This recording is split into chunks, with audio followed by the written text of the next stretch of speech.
Hello my friends, welcome to my channel.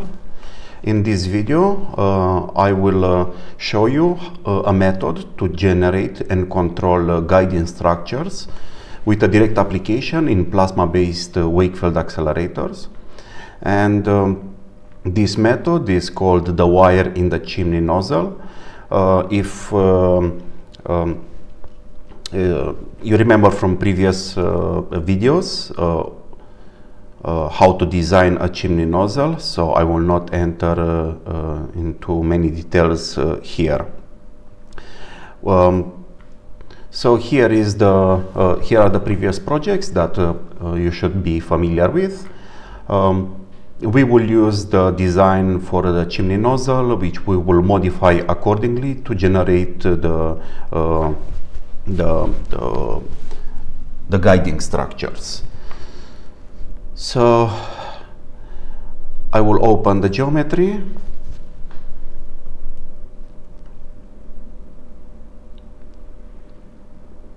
Now actually it's better if, so let's do it in the classical way.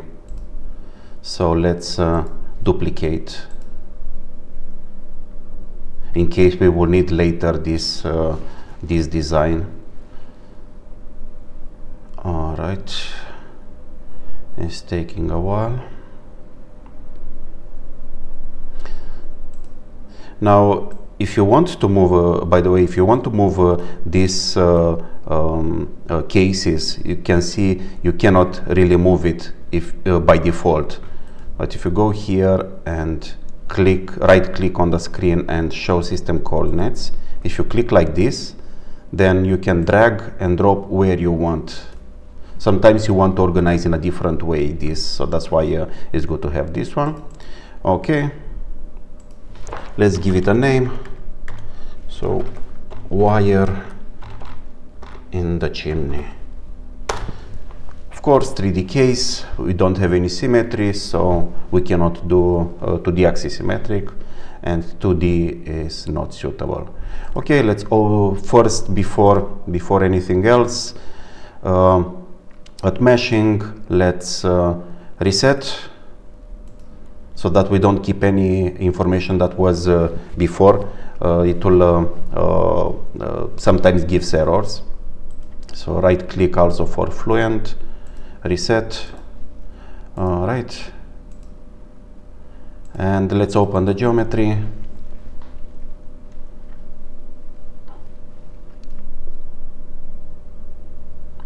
Okay, so what we want to do is create a very thin wire, and we will place it exactly at the outlet, slightly below the outlet, but also, so it will be half below the outlet and half above the outlet. So the reason why we will do like this is because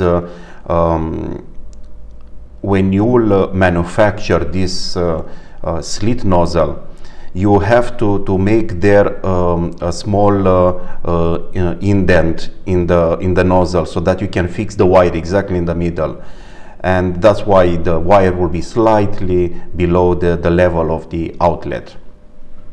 So it's just to be as realistic as possible. All right, so we will create a cylinder in this direction, so in Y direction.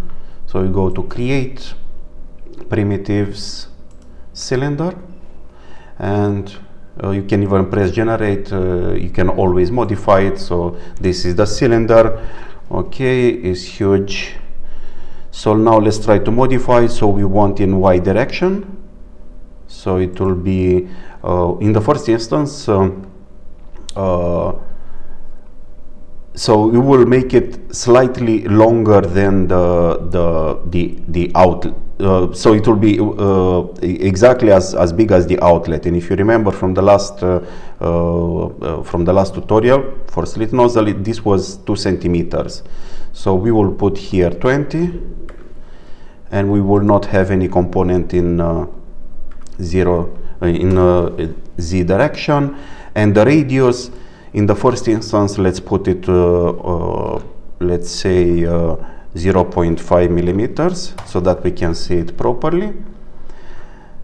And we need to translate So we can even press generate. So this is, you can see the cylinder is going in this direction, but it's not going in this direction. So we will translate it with, from here, -10, generate. Okay, so now it's placed exactly in the middle, and we need to move from here to here at the outlet.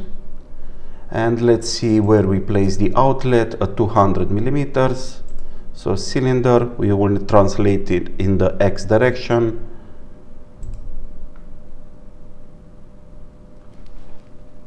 (200 millimeters). Generate. All right. So now you can even see a part of the cylinder. So if you go like this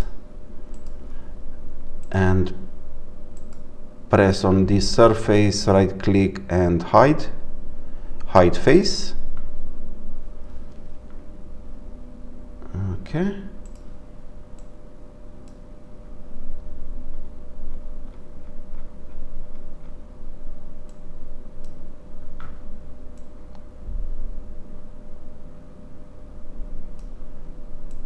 Okay, why I don't see the, yes, so because we need to put here instead of add material. So if you just leave this one, add material, it will move in the volume and it will be united with the volume, so of course you cannot see it. So we need to put it as add frozen, and now you can see here the cylinder. All right, so now we will do something that we haven't done before. So usually we define the boundaries in the meshing program, but right now it's better to do it here. So click surface, click on this one, right click and name selection, this one. So let's call it wall wire 1. Okay, generate. Now let's move the geometry and move it down a bit more. And now we choose the other surface, because again it will be defined as wall.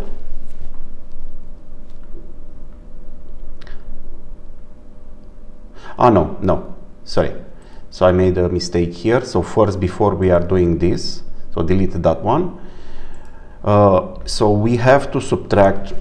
So if we keep the cylinder as it is here, and when we import it in the mesh program, this geometry, the meshing program will see this as a body that has to be meshed inside. But we are not interested what is inside this wire. We will ignore the properties of the wire basically.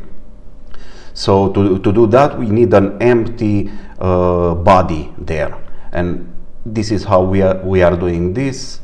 So we are going to create Boolean, and we choose subtract, and now target body of course is the big nozzle, and tool body is the wire.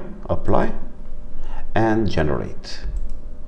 All right, so now we have an empty wire, and now we are doing what we discussed before. So click on surface, click. I cannot do that.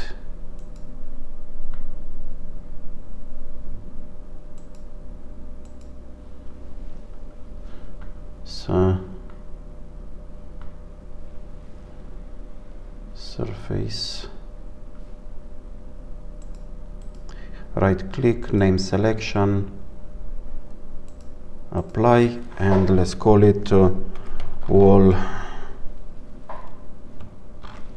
wire 1.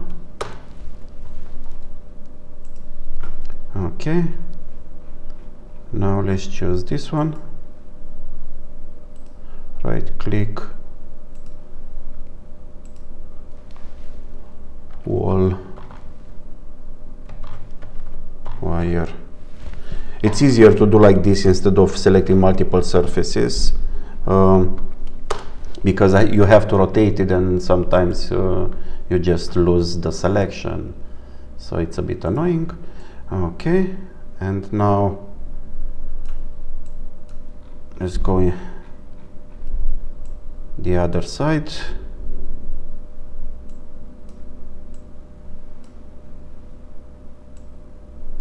Okay, it's a bit annoying. All right.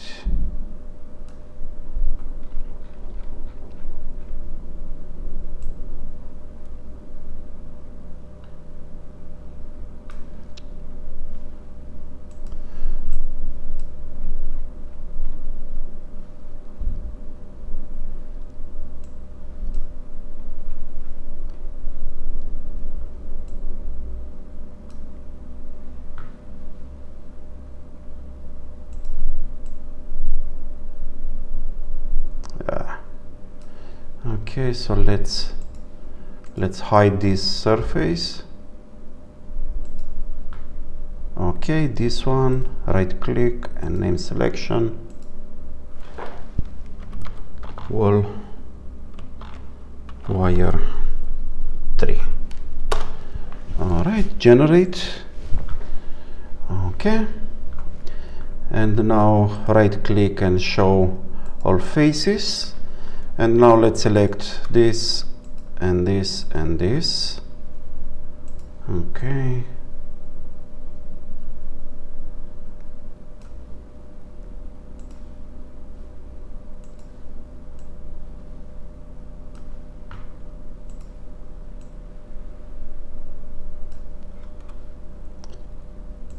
And select this one.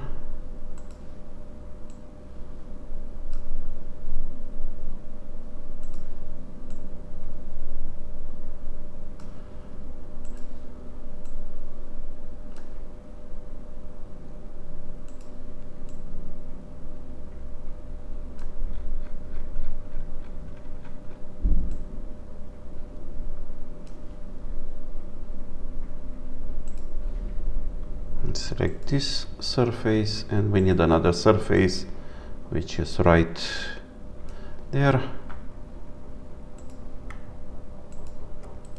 All right, name selection. 6 faces. Always check here to make sure that you selected the proper surfaces, and let's call it pressure outlet, so that it will be recognized automatically in the Ansys Fluent program as pressure outlet. Okay, and here, yes, and always press generate. Okay, name selection and pressure inlet. All right. Generate, and that's pretty much done. So wall wire, one face, yep, so everything is fine. So now we can close this program, and let's start meshing.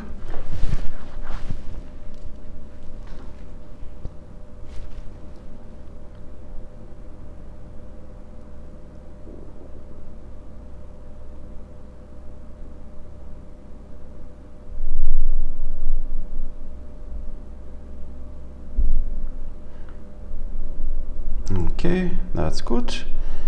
And now right click, insert method. The geometry is the entire body. And I forgot something. So we defined the nozzle 1 millimeter diameter, so that we can choose the surfaces properly when we define them here. But we have to put them the real value, because otherwise the simulation will be difficult. the meshing will be difficult. So let's say we will put 100 microns wire, so 0.05 here, generate, and yeah, that's pretty much it. Don't have to worry about anything else. And now we open the mesh.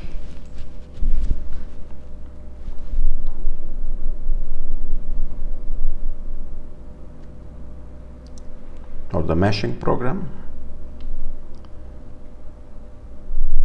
Okay.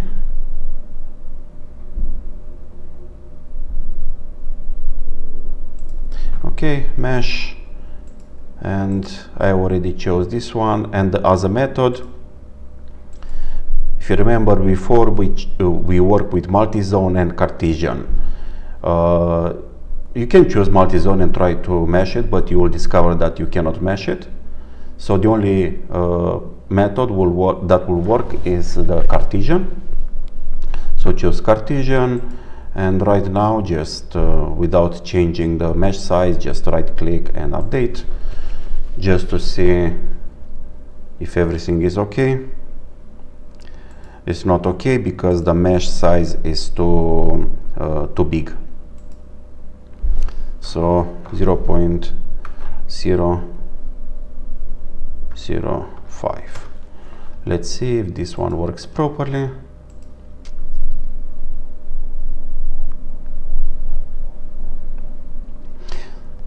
Yeah, so the geometry is very peculiar because you have the wire there. So the wire must be properly meshed. So the mesh around the wire has to be really, really small if you want to see the features of the flow going around that wire. And if the mesh is too big, it cannot mesh it. And if the mesh is not small enough, you will not be able to resolve properly the wire. So you have to be careful about that one. So if you go like here, all right. Now we can also take a look. So hide face.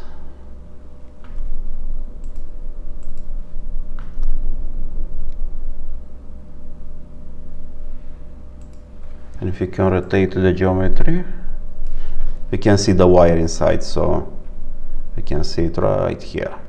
This is the wire. And let's check we have the proper selections here. The wall of the nozzle, the big nozzle, we didn't choose it because it's identified automatically as a wall by the Ansys Fluent when we imported it. So you can see here wall wire, wall 3, so is the other one. You see pointing there, pressure outlet, everything here, and pressure inlet here. So everything is fine, or it looks fine. Let's see the mesh. So we have 59,000, is not okay. So just a tip here, if you will do this simulation and you want to resolve it properly, unfortunately you will have to use a really high number of cells. So if you want to resolve it accurately, from my experience, you need to put like 3-4 million cells. You can try to run the simulation with much lower, especially if you have Ansys Student, so less than 1 million cells, and try to run it and see what you get. But don't expect to get an accurate result. Update, and let's see how many cells I have now. Yeah, because you are using Cartesian, it's a bit different. So we have to use many more number of cells than normal. Just check in the documentation the difference between Cartesian and multi-zone. So with the multi-zone, the geometry is meshed much more accurately, so it's following properly the geometry, the curves and corners and so on. Cartesian, not so much. So the only way to do it is just to increase the number of cells. Okay, so here, so sizing,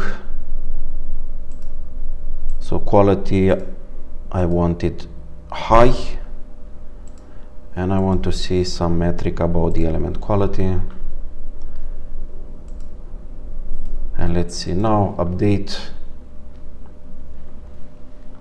Yeah, I don't want to go directly with a very small element size, because if I choose a very small number here, it will take forever to mesh it. So I want to save time. Let's see, 1. Update.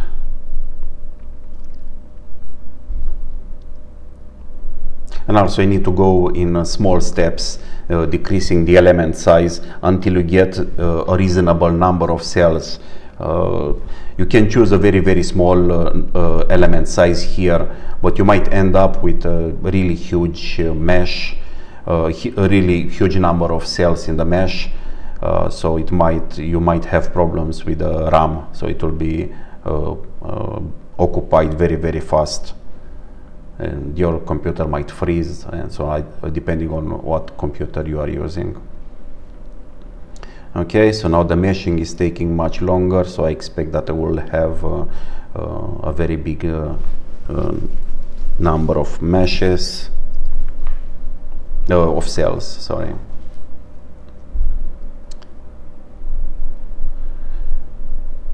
Okay, so for since we started, we can wait.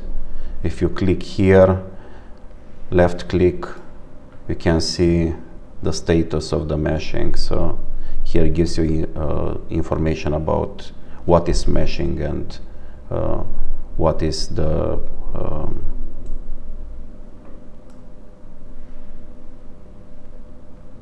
status.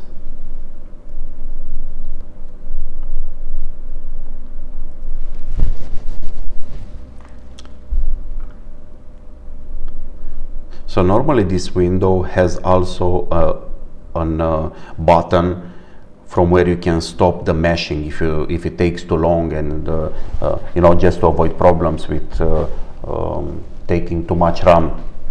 But it's a bug in the program, and sometimes it's here, sometimes it's not. So what you can do is right click Task Manager, and if you go on Ansys Meshing Server, and you can stop the process, and it will stop the meshing, but you will not lose any information. So the meshing program is still active, so you can start again the meshing.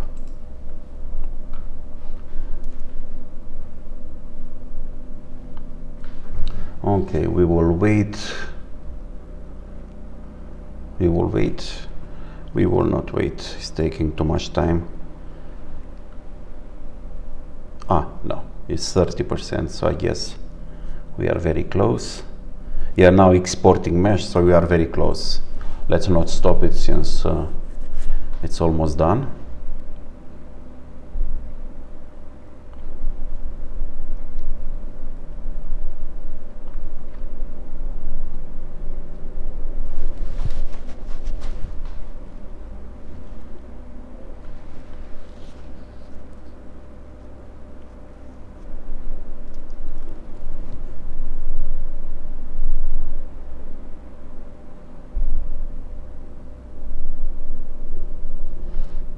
And also you can check in Task Manager the performance, so you can check the memory, so how much it takes. I have 128 gig of RAM, so it is okay.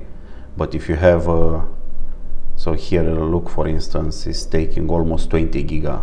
So if you have 16 giga, then you are pretty much finished with your simulation. You cannot carry on, it will freeze. Okay, almost there. The meshing is 100%. Now is finalizing the last steps.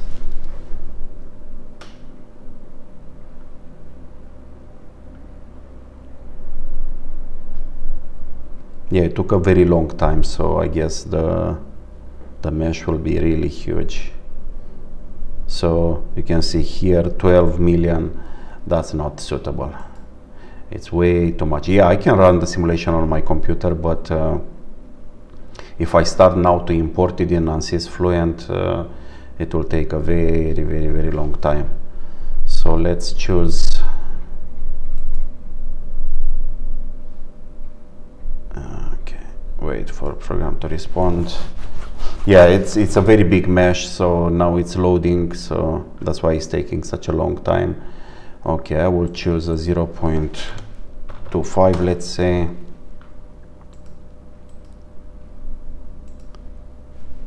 Yeah, this will give you also an idea what to expect. So if you are using the same parameters like I did, then this is what you should expect.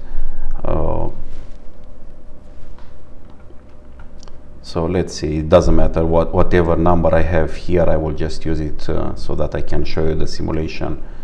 So it's 300, oh, I don't like it.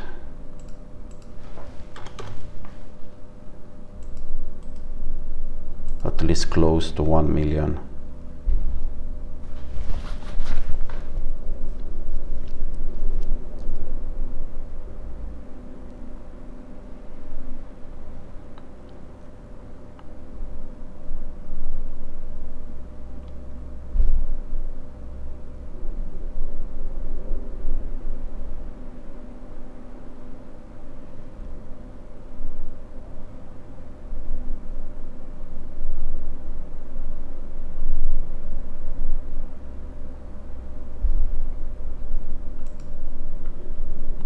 Yeah, almost there.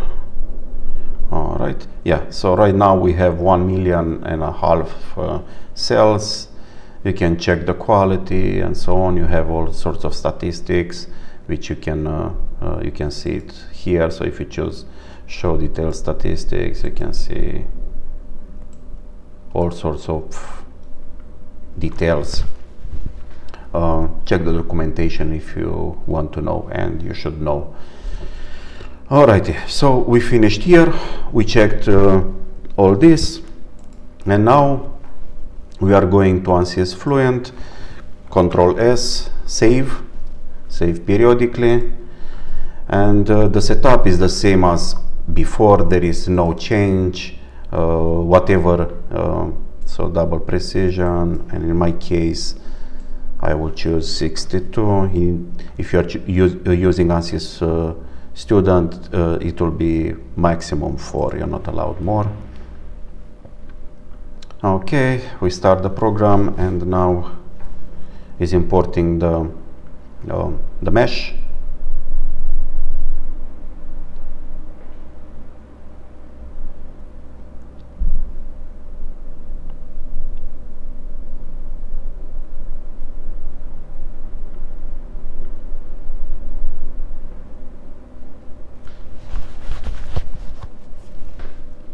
Okay, inlet, outlet, the nozzle, and the wire. You cannot say it because it's inside the geometry. Change the scale to millimeters because it's easier to see it. Check, this checks the mesh. If you don't have any warning, then everything is fine. Report quality, again, units and units. I prefer to use in atoms per cubic centimeter, but I will not do it now. If you watch my previous videos, you will see how I change here, and I'm telling you also how to transform, or I give you some info how to transform from pressure into atoms per cubic centimeter, so from pressure to density. Okay, close. And models, as always, the energy equation, we always solve it. Viscous, we don't change it anything, by default is chosen this one. Nothing else here to change. We finished. Cell zone conditions, materials actually, so create edit, Fluent database. We go to helium because in Wakefield accelerators this is the most common gas used besides hydrogen. So go to helium. Okay, copy, close, close, double click on helium. Instead of constant ideal gas, change create, close, cell zone conditions, operating conditions is 0 because this is our reference, and the nozzle is surrounded by vacuum. And expand fluid. Instead of by default air, we need to choose helium. Apply, close. We finished also this one, material, boundary conditions, inlet. Again, the inlet about 3 bar, so 300,000. Supersonic initial pressure, so that is slightly lower than the inlet pressure, is just to initialize the flow. This one 5%, and I think it's about 1 or 2. Just check the documentation, the definition of this. Close. Now outlet. So if you remember, when and if you didn't watch, you should watch the video about divergence and how to solve it. So if you are using now an inlet pressure, an outlet pressure close to vacuum, so 0.001 or something like this, then you will discover that the simulation will diverge very fast. So if I leave it like this, and here again something like this. So to avoid the divergence, you put an atmospheric pressure there, so 100,000 pascals, run the simulation a few hundreds of iterations or 1,000, 2,000 iterations. You stop it, you save, you go change again the pressure outlet to vacuum, and you can carry on the simulation, and you will see that it will not diverge anymore. So this is a trick to solve that problem. Okay, now we have wall, wire. Okay, yeah, so for some reason it didn't recognize the other wall wire 2 and 3, so they are the sides, but so by default it included them in the wall of the nozzle, the big ones, because they are part of that wall. The wire was exactly the length of that of the outlet, so that's why you cannot really see it here. If the wire it's bigger than the outlet, or smaller, yeah, if it's bigger than the outlet and is going outside of this part, and it will be recognized automatically. So don't worry about this, everything is fine. Methods, make sure we have second order upwind. Here we don't change anything. Oops, so why is here like this? So general, we forgot to put density based, so it's essential to put that one. So current number is 5, we don't change anything here. And monitors, here we monitor the residuals. I put here 10 to minus 5, even if it doesn't reach 10 to minus 5, but I prefer to put 10 to minus 5. If it reaches, it's fine. If not, I just don't like to have 10 to minus 3 here if it's if the simulation can go beyond that level of residuals. Okay, and report plots. Add new surface report, so you can use any, doesn't really matter, facet maximum or average or whatever. Density of the outlet, okay, and add. You have it here. Okay. Now you can delete one of these, any of it's duplicated. Close. All right, and initialize something like this. Everything is fine, no warning there. Calculation activities. Now you can choose to autosave periodically, which I recommend. And if you don't have enough, if you don't have much space, you can also choose to retain just a number of files. So the last 10 files, 5 files, and so on. Until you know what you are doing, it's good to save all of them, and whatever you don't want to keep, you can always delete them. But it's good to have them to go back in case something goes wrong with the simulation and you want to go back to a previous moment where the simulation was converging properly, and you modify it accordingly and carry on the simulation without losing computation time. Okay, so let's say autosave 1000 iterations, run calculation, check case, no recommendation, so we didn't forget anything. Number of iterations, whatever is there, it doesn't really matter. 1 million, because you can always stop the simulation if it converged. Okay, so now if I run the simulation,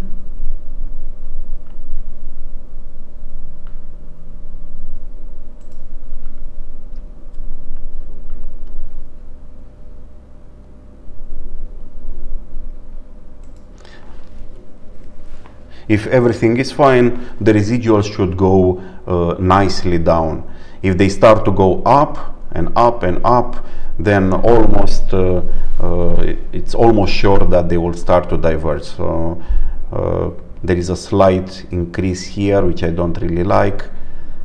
So it's very possible that it will diverge if I let the simulation run. In that case, like I've told you, just change the pressure outlet to atmospheric pressure and do what I told you. Now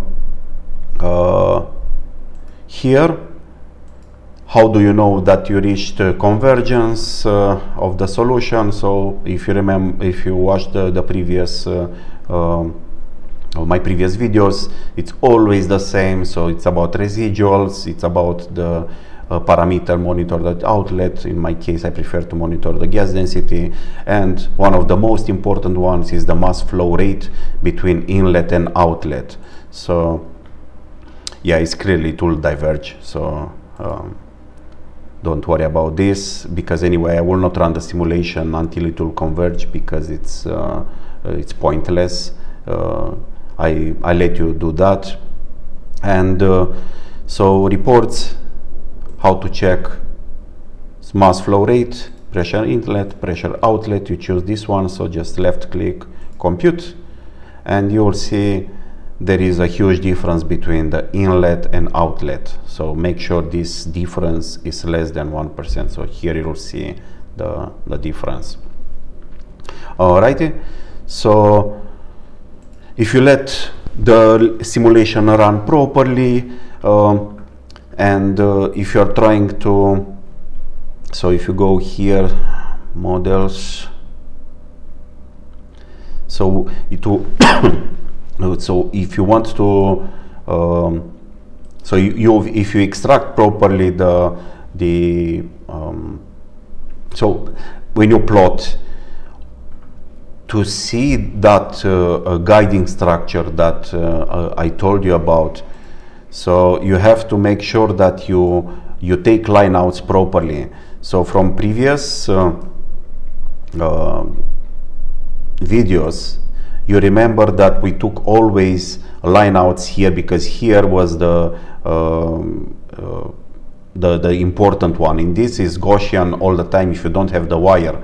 But in this case, if you want to see the guiding structure properly, you need to take a couple of lineouts in this direction, so in the Z direction. So here you take as many as you can. So And also there is the option, if you don't take lineouts like this and plot them, you can take a cross section a certain height above the nozzle. So you take a cross section, so it's YZ at a certain height X, and if you take a cross section here and you plot it 3D, then you should get something that looks like here. So this is for a different simulation, so for a much bigger nozzle, but the idea is the same. So this is the direction, you know, the longitudinal direction, so where you have the wire, and here is the transverse direction, and you should get this guidance structure that you can see here. Now things are very this kind of target is unique. I haven't seen any experiments with this kind of profile. So it's interesting for two reasons. One, it's a guiding structure only in 2D. It's not a 3D like in a capillary discharge or something like this. So it's only a 2D guiding structure. So it might be interesting depending how you put this profile in the path of the laser. So I'm talking about the polarization. So if the polarization of the laser is in this plane or this plane, what will do when the laser and the electron beam will co-propagate into this channel. Also, it might be interesting to do an experiment where the laser is not perpendicular onto this profile, but is slightly in angle. So my gut instinct is that the laser will start, and the electron beam that is generated by the Wakefield accelerator, they will start to oscillate in this profile, and the consequences, I have no idea. I don't know what to predict. Probably the Betatron emission enhancement. I don't know. But just for you, I mean, giving you ideas of possible experiments that you can run with this kind of profile. So I think that is all. If you have any comments, please don't hesitate to leave them. If you want to support my future video releases, check in the description how to do it. Thank you, and I hope you will watch my future videos. Goodbye.